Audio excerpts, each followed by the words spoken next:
Hello, welcome everyone to episode 3 of the Humanity in Flow podcast, the podcast where we talk about being human in this ever-evolving world.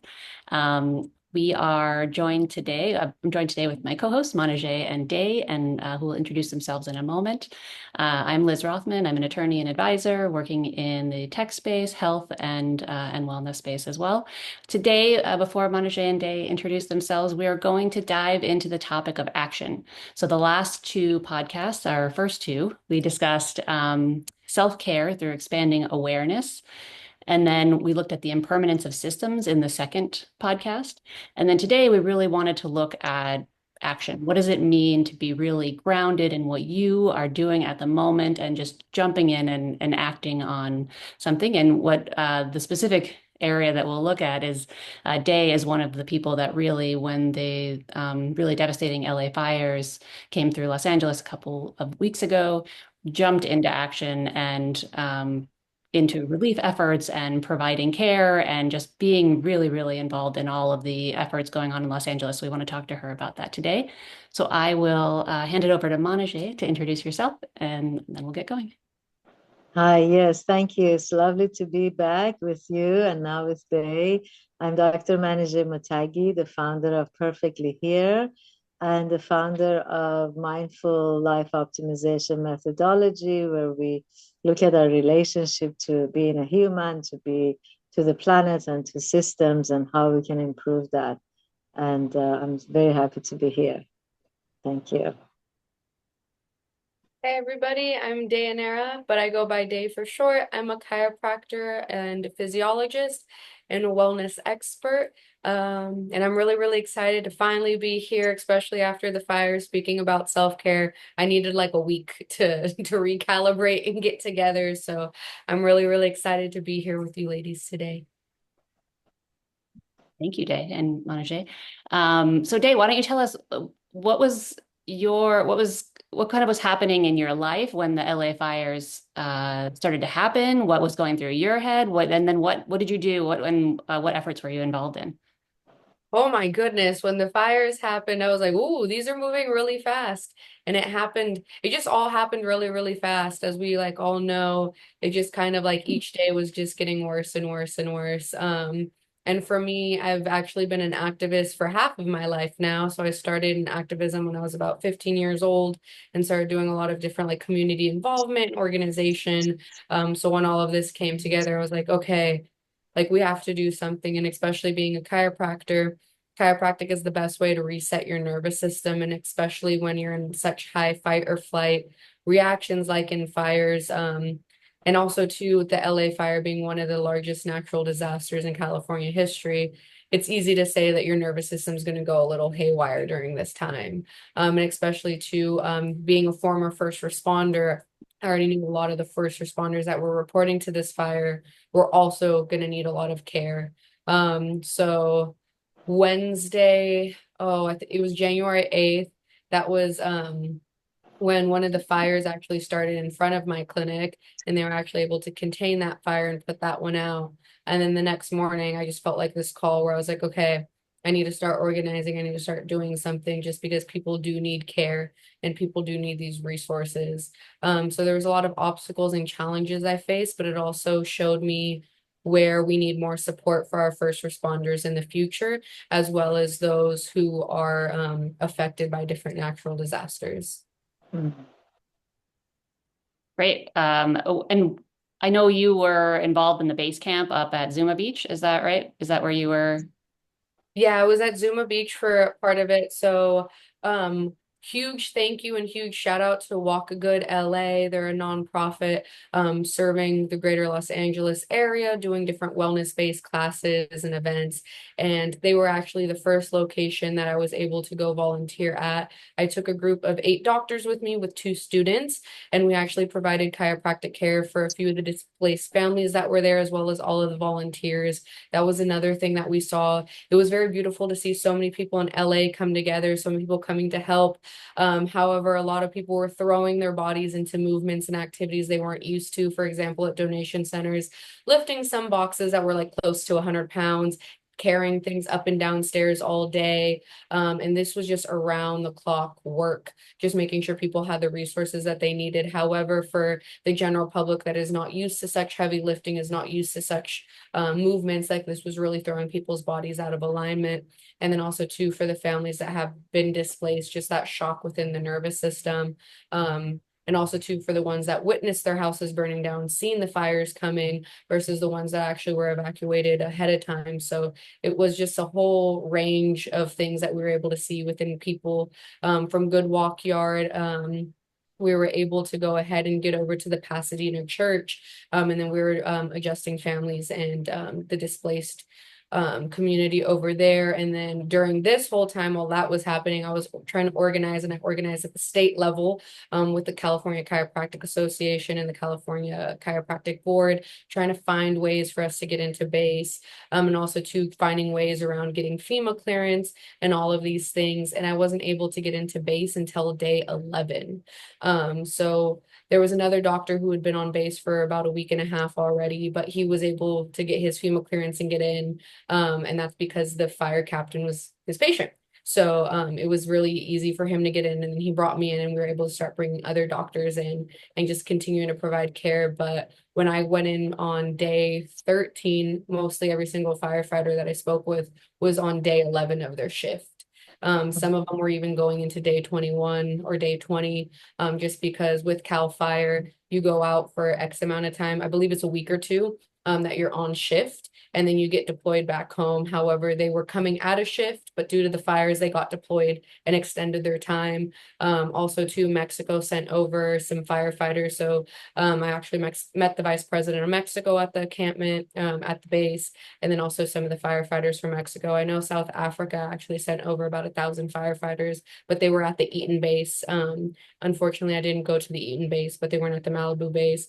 And then the incarcerated firefighters were also there at the base. Yeah, I So know it was you were telling me a lot about how like you weren't able to adjust the incarcerated firefighters, but you did have a lot of interactions with them, and how like how positive those interactions were at that time. Yeah, it was just really beautiful to just see so many people come together. Also, too, there was firefighters from all of California, all of California. I had not chiropractors, firefighters that I adjusted from Wyoming, Washington, Colorado, New Mexico. So just definitely seeing so much love and all these firefighters coming into the state, but also too, like this was some of the weeks that I've had the most difficult adjustments ever. I also closed my clinic for a week and a half doing all of this organizing, because one, I think everybody just kind of needed a break and a reset. And also two, I definitely needed to focus my energy on getting onto base and adjusting the people in the community that really needed it.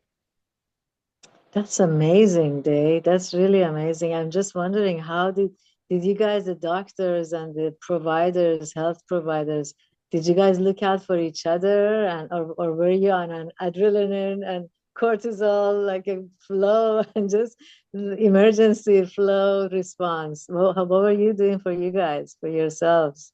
A little bit of both. So I did a lot of organizing in 2020, and I completely burnt myself out. And that burnout was so bad, it took me about 6 months to 9 months to really like get my body back, and get back into a healthy space. So this time around, I made sure to take proper measurements of making sure I was still working out every day, taking my supplements, my vitamins. And the one great thing is when all these chiropractors come together, we adjust each other, which so great. So I actually got more chiropractic care during this time than I do in my typical day-to-day life. I get adjusted maybe 4 times, 2 to 4 times a month, depending on my schedule. But this time I was getting adjusted about 4 times a week. So it was great. I loved it. And then I also took time to just kind of rest and relax. There was one of the days I was actually supposed to go out to base, and I stayed home. My body just didn't have it in me. And I was like, you know what? I need to honor my body. I've gone out too much. I ended up with a hand cramp at the end of it. And I was like, okay, I need to definitely do some self-care, and take care of myself. I've been doing a lot of ultrasound and laser to my hand. Feels normal now, but just kind of making sure I was taking the mindful time to be present with myself, and also to taking time every morning and every night, and even too when I arrived to base, to pray, just to make sure that I could really like reset and then bring in my own not even bring in my own energy, but just bring in God's energy, you know, just because especially for some of these adjustments, people want to hear the crack all the time, but unfortunately that doesn't happen for everybody. It's about the movement and the functionality within the body, and also too with just how rigid the for the firefighters, they were sleeping in their rigs. Some of them were sleeping out in the sand, and some of them had been up for 3 to 4 days at a time. Their bodies are trained for this. But still, even when your body's trained for this, it's a lot on your whole system. I remember Yeah. we talked on that day that you ended up taking a rest for yourself. And you were just telling me, like, I mean, you're adjusting so many people that are in, so they're all in kind of, they're all still in a fight or flight state, right? Yeah. They're with you there. And obviously firefighters, as we know, are mostly large men as well. Like, and it, I'd like, how many people do you think a day you were adjusting? So in the totals of the fires and everything, I did 450 adjustments that I kept track of. Um, One of the doctors out there, Dr. Phil Troy, who's in Malibu, thankfully his clinic was spared from the fires, but he was the first person on base, the first person adjusting. He did over 500 adjustments on the firefighters in just 1 week by himself. So he was definitely very appreciative to get us over there to help. And then also too, we were just really appreciative to get onto base. Um, just because it is a lot to make sure that we're there and that we're representing the profession well. Because there were other chiropractors coming and they had whole content days. Like one chiropractor showed up with the camera team, hair blowing in the wind, got 2 hours of content, left, and never came back. So like it was nice for. That was a really weird thing in LA, right? Because like there's all these content creators, like even in the middle of the fires. I remember I was watching the news and there's like somebody like the anchor on the news was like, "Why are you here? Like, shouldn't you be evacuating?" And she's like, "Oh, I'm live streaming right now." Like they're like trying to get content. It's like such a bizarre, I guess it's not only an LA thing now, but it's an The bizarre thing. unfortunate. No, like for the clinic that happened in front of my fire, it's on Ventura and Wissett. I seen a girl repost it 2 days after the fire had been contained, saying, "I'm live here on Ventura and Wissett. The whole block is burning down." And it's just like just spreading misinformation like that, where it's just like, why? For attention. But there was so many great organizations that showed up for the firefighters, like LMNT, Element, the electrolytes. They dropped off cases on top of cases on top of cases of electrolytes to the firefighters because they were so dehydrated. Also, too, Janaea Aiko brought her brand out a few days to provide massages for the firefighters, as well as like her CBD creams, which helps to relax the nervous system. So being able to see people like that come out was really nice. And I think it did overshadow the ones that did come out just for attention because it's sad, but Yeah. Well, I'm sure that, yeah, there were lots of companies that were donating and, really well-meaning during that time. But that's so, it's like, so it's amazing that you were able to jump in that way. And I'm glad you're saying this because my God, the second day I heard one of my best friends and clients and students, she told me on the phone that she lost her home. And I was so incredibly, oh my God, just I felt the distraught, the sadness. I was just really touched, very, deeply became sad about it. And so immediately what I did was I recorded a video of myself saying, I just heard this, what an incredible feeling, the compassion, the love, and then gave some mindfulness tips to what to do during this time. And then when I didn't post it till the day after. And the day after, when I looked at it, I realized, oh, this is kind of old news.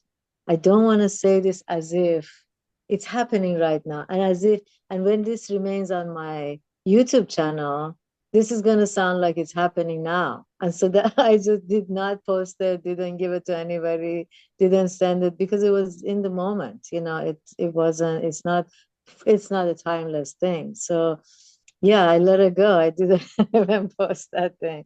See, I see what you mean. People don't see it. They probably don't see that, oh, this is not timely for all times. to have it I under think that challenge. sometimes they're just looking for the momentary reaction to it anyway, right? That's what they. Yeah, yeah, And also the spectrum of emotions too, just because yeah. I was at the Pasadena church. I was talking with one of the patients that I had adjusted, and honestly, she was like in a very chipper and just such a happy mood. And I was just like a little confused because I was like, yo, like you're just so excited right now in the midst of all this chaos. Um, and then I told her too, I was just like, yeah, unfortunately, when I was 18 years old, my house burnt down. I was like, I can only imagine what some of the people are going through right now. I was like, we lost our home, but I was like, people just lost their whole communities. And she's like, yeah, but she's like, I also had my life spared. And I was like, oh, what do you mean? And she was just like, I lost everything in this fire. She's like, in Altadena. She's like, my house completely burnt down. She's like, my family house a few blocks away burnt down. She's like, but when I was 8 years old, my house burnt down. And unfortunately, my sister didn't make it out and she died in that fire. Yeah. She was like, so for me, she's like, this is just a tribute to God's glory and God's greatness that not only did he spare my life, but he spared the life of my whole family. And she's like, and everything material can be replaced. And she was just in such a state of surrender and peace. And then I had other people that were just completely distraught.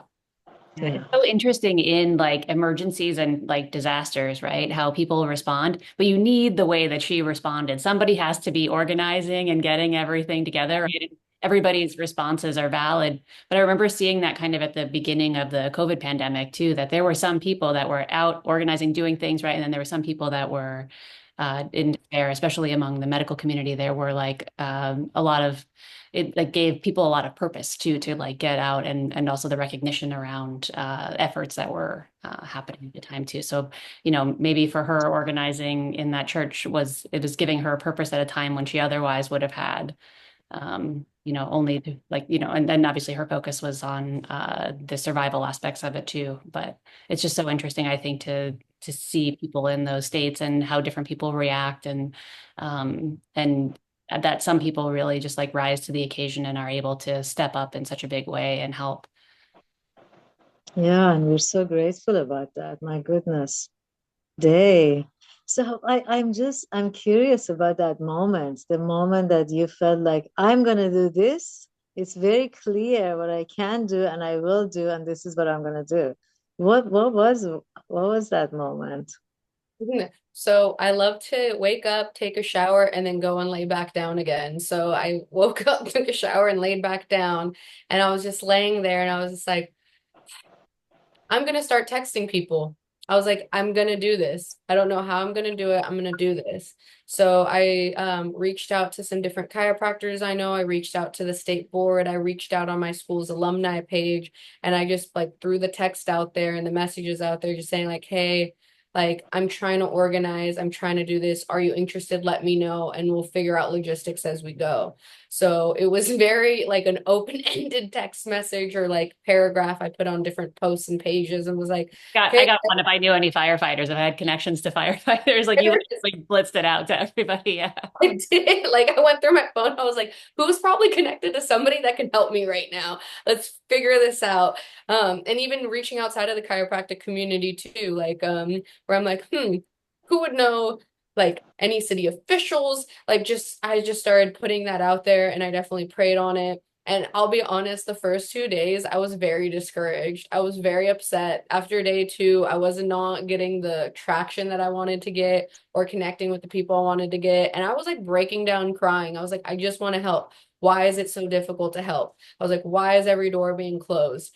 And then finally, like on the third day, is like when I started making some more progress and some more traction, and then was able to connect with the first organization. And after that, everything just kind of started to get into flow and into rhythm. And it's just like having to have patience because especially at such like high, like strenuous times, it's it really showed me that there's different protocols and procedures, just especially too, like dealing with FEMA, dealing with the Red Cross.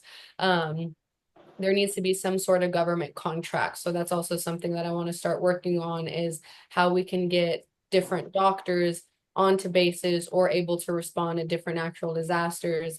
And also to, if you're a government contract, then you're like FEMA cleared, and then just it would just streamline the process and make it a lot easier. However, there isn't anything like that right now for emergencies and stuff. The first people getting dispatched out are going to be your EMTs, your paramedics, your emergency room nurses, your emergency room doctors, those who are handling more of the critical care. But I think the most important thing on the aspect too is who's taking care of these providers as they're going out and making sure that their body's not stuck in such a fight or flight or sympathetic state that it becomes damaging to their own system, and just allowing them to have time. And also to posture is a window into your health, and especially you can tell somebody's emotional state through their posture, and especially with situations like this, the body wants to come in, so it's like especially doing adjustments to open it up. And I think also too, this is a great time to start to shift the narrative of chiropractic, because it's not just about low back pain, it's actually about peak performance and then nerve flow within the body. So if we're able to showcase why chiropractic is so important in times like this, but also to being able to bring out other providers and create a streamlined process. Unfortunately, we don't hope anything else happens, but it's Mother Nature, it's life, it's the world, it's crazy times right now. So when things like this happen, we'll already be organized and ready to go and provide care for whoever needs it in these different types of circumstances and situations. This was a very extreme fire, right? And we have had other fires that are very extreme, but we do have normal wildfire seasons, right, that come through, and that there is usually, hopefully, they don't, take houses and there isn't loss of life, but there are definitely increasing amounts of those. So there will be need for this kind of cooperation, and generally, it would be appreciated by the firefighters and responders as well. So I think that's really great that you're kind of working towards that right now. I think it's so important, Day, that you tell the listeners where you are, where is your office, how can they find you? Because you're amazing, really amazing person, human, mind, soul, leader, and in your work, in your strengths, in your talents, in your offering. Please tell everybody so that they could find you. Oh, thank you. My clinic is called Align Your Vibes, and you can find us at alignyourvibes.com. You can also find us on social media at Align Your Vibes, or you can find me on Instagram at dr.day__. We have a clinic here in Studio City, but also offerings that are virtual as well. And yeah, no, I'm just really, really grateful and just excited to see how we can provide more resources and help in the future to come. But yeah, no, just organizing at this level, it just every time you organize, you learn so much about the different structures that are put into place and the ways to start improving the structures. I actually read this really good post on LinkedIn yesterday where it talked about evolution versus tearing down and rebuilding a system. It takes a lot of work to completely erase and eradicate a system and create a new one. A lot of times you definitely need to evolve the current systems that we have because that's more sustainable and also too more realistic. So I think like with situations and organization at this level, it's allowing us to see what systems are already put in place and how we can go ahead and continue to improve them. Because that was a other really great thing that I was able to see on base was they actually had a mental health trailer with different mental health professionals for the firefighters if they needed any mental health support. And myself, 10 years ago, being a first responder, we would get 6 therapy sessions per year on an emergency basis where we had to phone in. And that's if we had like a crisis on the ambulance or anything like that. But to actually have that on base, I thought was like just very, very showing and telling of how things are starting to change and how things are starting to evolve. And also to just being able to be part of this evolution has also been really cool. And I'm excited to allow it to just continue to evolve, and also to all the organizations that I met in this process have just been like tremendous, all the different people I was able to meet. And then also too, for a lot of the families that were adjusted, for most of them, it was their first chiropractic adjustment ever. So especially too with chiropractic being so underutilized by the American population, even though chiropractic is an American modality, it's really cool to start bringing this back, and then also to being able to expand the profession, and just help people get through these times. Yeah. I'm so glad you're bringing this up about this underlying sort of need for mental health or being just fine during, during this crisis. Because I remember several years ago, back, I don't know, it was 2012 or so, through our organization Perfectly Here, we reached out to make first responders one of our, big projects, to bring mindfulness, to bring the stress reduction techniques and inner qualities, skills, inner skills that they can actually utilize and regulate themselves during or after or before. And so the traumas, the impact of trauma they have would be reduced. But we were met with a lot of resistance. One, with organizations that didn't want to bring outsiders in. Two, themselves, they were kind of feeling like, even the police department, the firefighters, feeling that they're admitting to something that's going to reduce their ability, and they may get the desk job if they are, so they would be not seeking out psychological help or any kind of help that would even, label them as not capable. So we met with a lot of difficulty, and I'm hoping, and I hear that you're saying that there's more openness now to practices of mental, emotional expression or experience, or feeling, regulating oneself. And not only it's nothing wrong with it, it's absolutely some of the high level skills and qualities a human could have, especially for their position, that they get the brunt of our emergencies. These are happening to us, the community, the people, and they are taking the brunt of it. And so it's really important that this message goes out very clearly, that is not only not reducing them as a human, but actually elevating their intelligence, their heart intelligence, emotional intelligence, mental intelligence. Everything goes up when they have the self-regulating means and, techniques and strategies. And I, so thank you for that too. Yeah. I wonder if those mental health providers were there in the same way that you were there, Day, and probably through like their own kind of Oh no, it was with the fire department. Oh, they were Like with the fire department. Oh, that's great. they were I think they were a government, they were actually part of the government entity, and they were like actually in like because there was the middle part of the base that was the different government contracts, the government, the incarcerated individuals, because they also had incarcerated individuals serving, cooking the food, and then they also had the incarcerated firefighters that were there. But the mental health services actually had its own section, and they were government branded. So I don't know if it was with the fire department exactly, or if it was part of the state, but it was actually, they were part, like they were there since the first day of base. And I guess they go out on all major fires now too. Because we were able to go over and talk with them, and I was just like so mind blown. And also too, with what Monaje said, I think it's also important for those who are first responders to know about HIPAA. And also to what you are telling your mental health provider, your doctor, your physician is supposed to stay within that we are mandated reporters, so unless you want to hurt yourself or hurt others, we don't have to go tell people your job and stuff. That's actually kind of illegal. Right? So I also want people to know their rights and how they're protected by HIPAA too. But I think it also is just when it comes to first responders, like for me, when I was a first responder, I was a first responder from the age of 18 until the age of 21. And for me, I was scheduled to work 3 12-hour shifts a week. And I would typically end up doing I would do 5 12-hour shifts a week, but I'd always get extended over. So I'd end up doing actually 18 to 24-hour shifts. So I was working 60 to 100 hours per week while in undergrad and going to school full time.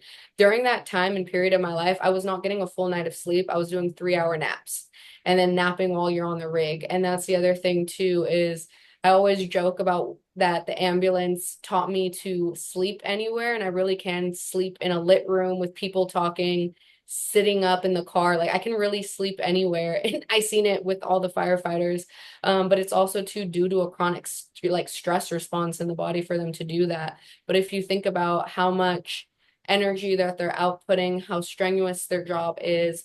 Also, Yeah. too, I was talking with some friends about some of the things that like I did see on the ambulance, and now looking back, I'm like, Wow, that's actually pretty traumatic at like 18 years old to be seeing gunshot wounds and dead bodies and also too like dead children and just like all these different things that you don't really understand how it impacts. You just kind of are like, yeah, it's fine, it's just another day at work. But then it's like down the line, you're like, oh, like this is actually affecting my mental health and things like that. So I think now the conversation is definitely there. They're incorporating it into base, I think is also really important because also too, if you're not sleeping 3 days in a row, your mental state isn't really going to be there. So I think being able to have those resources provided is just so important. And also too, that's the one thing all the firefighters said was they felt really great after the adjustment. They felt back into their bodies.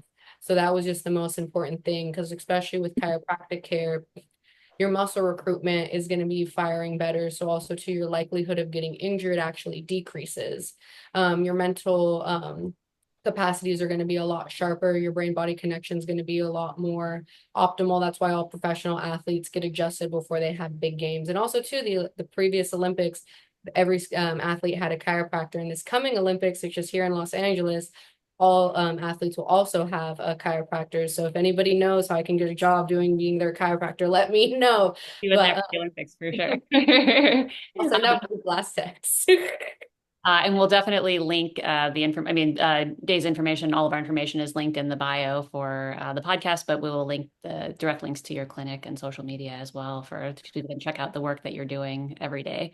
But thank you so much for sharing all of this with us. It's just like such an amazing thing that you've been doing for the last month or so, and just the way that you really just jumped into action. It was really awe-inspiring to witness. And just thank you for doing all of that work. And I know you affected so many people during that time.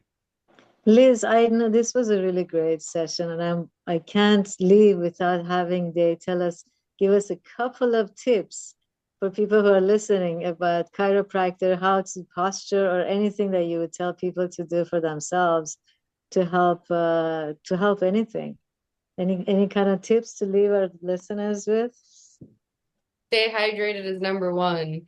Like your discs, which are in your spine, they're like your shock absorbers. They're pretty much a jelly material and they're 98% water. So when you're dehydrated, you're actually going to experience more back pain. You're going to experience more pain within the body. So hydration is number one. Number two, I would say stretch, and you want to hold each stretch for a minimum of 90 seconds. The Golgi tendon, which determines the length of the muscle, won't relax until 90 seconds into a stretch. That's why if you stretch for longer than 90 seconds, you'll feel great. And then after you're like, oh, I'm tight again. And then lastly, too, just making quiet time for yourself, definitely getting adjusted. But things that you could do for yourself, just making some quiet time for yourself, just to sit and listen, because your body will always speak to you, but you have to be willing to listen. Mm-hmm. So to clarify, did you say don't go over 90 seconds or don't go under 90 seconds? Don't go under 90 seconds. Definitely try to hold your stretches for 90 seconds. At However, when least. you're stretching your neck, if you feel a little dizzy or lightheaded, or if you're stretching, you feel dehydrated, you feel a cramp coming on, definitely come out of the stretch sooner. But the goal is to get to at least 90 seconds in a stretch. I see. Okay. Thank you so much. Wow. Wow. We're so proud of you. Thank you. Yeah. Really great conversation. And this has been episode 3 of the Humanity and Flow podcast. We'll see you next See time. you next week. Yeah. Bye-bye.